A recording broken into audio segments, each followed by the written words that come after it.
సింగనమల మండలం చిన్నజలాలపురం ఘటనపై సింగనమల సిఐ శ్రీధర్ స్పందించారు. బొమ్మన్ శ్రీరామ్ రెడ్డి, పట్నం నాగేష్ల మధ్య జరిగిన సమస్య ఆర్థిక లావాదేవీల సమస్య అని, అది ఎటువంటి రాజకీయ సంబంధ సమస్య కాదని వివరించారు.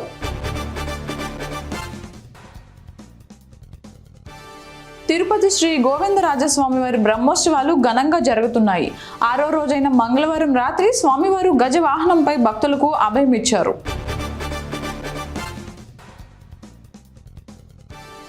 జిల్లా ఎస్పీ ఆదేశాల మేరకు ఎన్నికల కౌంటింగ్ నేపథ్యంలో బద్వేలు రూరల్ ప్రాంత పరిధిలోని ఆయా మండలాల రాజకీయ పార్టీల నాయకులు, కార్యకర్తలతో ఎటువంటి అల్లర్లకు పాల్పడమని బద్వేలు రూరల్ సిఐ ప్రతిజ్ఞ చేయించారు.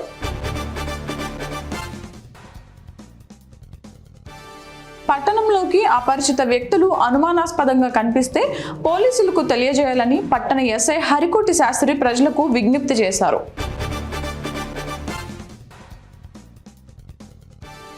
సార్వత్రిక ఎన్నికల్లో వైసీపీ అఖండ విజయం ఖాయమని గజపతి నగరం శాసనసభ్యులు వైసీపీ అభ్యర్థి బొత్స అప్పల నరసయ్య అన్నారు.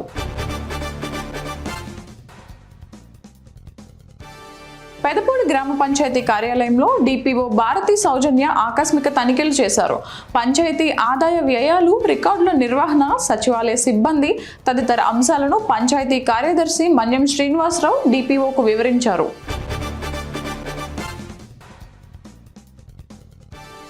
నెల్లూరు జిల్లాలో ఎంతో ప్రసిద్ధిగాంచిన పుణ్యక్షేత్రం భైరవకోన. ఇక్కడ ఒకే బండరాయిపై 18 గుహలు ఉన్నాయి. వర్షాకాలం వచ్చిందంటే చాలు ఈ ప్రాంతం పర్యాటకులతో కిక్కిరిసిపోతుంది. ఇదే నేపథ్యంలో కూడా భారీ సంఖ్యలో పర్యాటకులు భైరవకోన జలపాతం వద్ద సందడి చేశారు.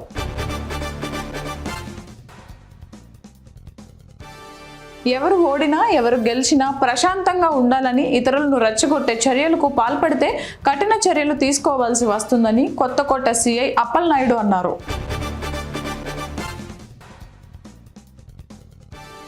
విశాఖ స్టీల్ ప్లాంట్ కార్మికులకు తక్షణమే జీతాలు చెల్లించాలని స్టీల్ సిఐటియు గౌరవ అధ్యక్షులు జె అయోధ్యరామ్ యాజమాన్యాన్ని డిమాండ్ చేశారు. ఇంతవరకు జీతాలు చెల్లించకపోవడం దారుణమని ఆవేదన వ్యక్తం చేశారు.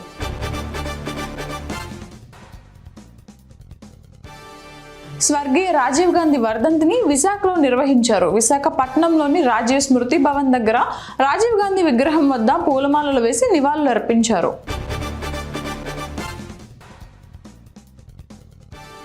జిల్లాలో మిగిలిన 35,000 మెట్రిక్ టన్నుల ధాన్యాన్ని 4 రోజుల్లో కొనుగోలు చేయాలని కామారెడ్డి, నిజామాబాద్ జిల్లాల ప్రత్యేక అధికారి డాక్టర్ ఏ శరత్ అన్నారు.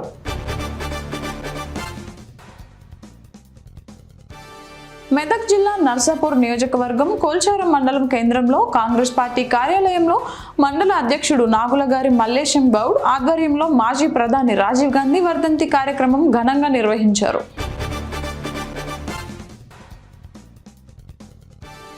మెదక్ జిల్లా నర్సాపూర్ మండల కేంద్రంలో మాజీ ప్రధాని స్వర్గీయ రాజీవ్ గాంధీ వర్ధంతి కార్యక్రమాన్ని కాంగ్రెస్ పార్టీ జిల్లా అధ్యక్షుడు ఆంజనేయులు గౌడ్ ఘనంగా నిర్వహించారు. దేశంలో ఎన్నో విప్లవాత్మక మార్పులు తీసుకువచ్చిన నాయకుడు రాజీవ్ గాంధీ అని అన్నారు.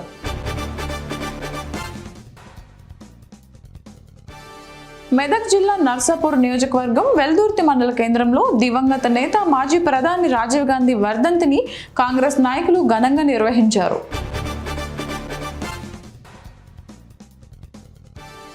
నాగిరెడ్డిపల్లి గ్రామ పంచాయతీ కార్యాలయంలో రుద్రాలు పద్మమ్మ పెట్రోల్ బాటిల్తో నిరసన తెలిపింది. గ్రామ పంచాయతీ కార్యదర్శి తన సొంత పట్టా భూమిలో ఇల్లు కట్టుకోవడానికి పర్మిషన్ ఇవ్వడం లేదని ఆవేదన వ్యక్తం చేసింది.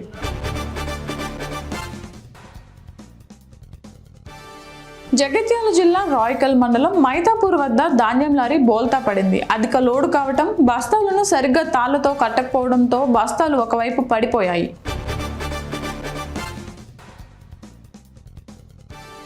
ఆదాబ్ హైదరాబాద్ విలేకరి అంగల్ తిరుపతిపై దాడి చేసిన అక్రమ మైనింగ్ నిర్వాహకుడు ఖలీంపై చర్యలు తీసుకోవాలని డిమాండ్ చేస్తూ డీఎస్పీ కరుణాకర్ని, ఆర్డీఓ సురేష్ని కలిసి వినతి పత్రం ఇచ్చారు.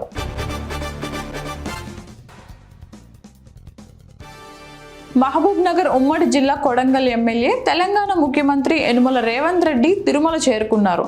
రచన అతిథి గృహం వద్ద ఆలయ ఈవో ధర్మారెడ్డి ఆయనకు స్వాగతం పలికారు.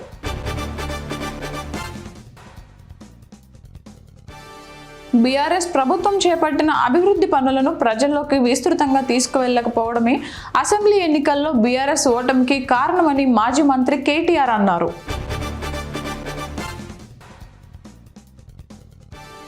కాగజ్ నగర్ పట్టణానికి చెందిన విలేకరి అంగల తిరుపతిపై జరిగిన దాడిని ప్రతి ఒక్కరూ ఖండించాలని సిర్పూర్ ఎమ్మెల్యే డాక్టర్ పాల్వాయి హరీష్ బాబు అన్నారు.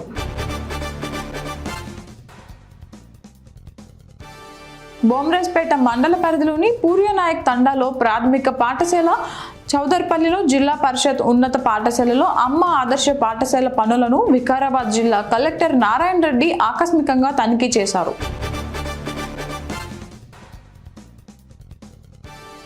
వరంగల్ KMC సూపర్ స్పెషాలిటీ హాస్పిటల్కి రోగులు పోటెత్తడంతో తోపులాట జరిగింది.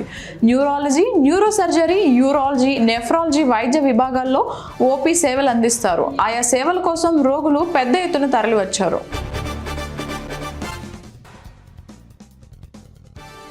పరిగి పట్టణ కేంద్రంలో మెప్మా ఆధ్వర్యంలో మహిళా శక్తి కుట్టు కేంద్రంలో ఏకరూప దుస్తులను కలెక్టర్ నారాయణ రెడ్డి పరిశీలించారు. విద్యార్థులకు తీసుకున్న కొలతల ఆధారంగా దుస్తులను తయారు చేయాలన్నారు.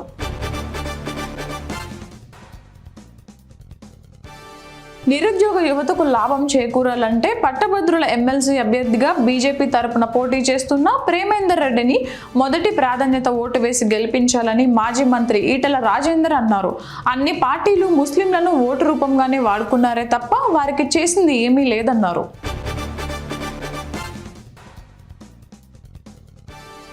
బేలలో ఏర్పాటు చేసిన BC గురుకుల పాఠశాల భవనం జనవరిలో ప్రారంభం కావాల్సినప్పటికీ ఇప్పటికీ ప్రారంభించలేదని ABVP జిల్లా హాస్టల్ కన్వీనర్ మాడవర్ హరీష్ రెడ్డి ఆరోపించారు.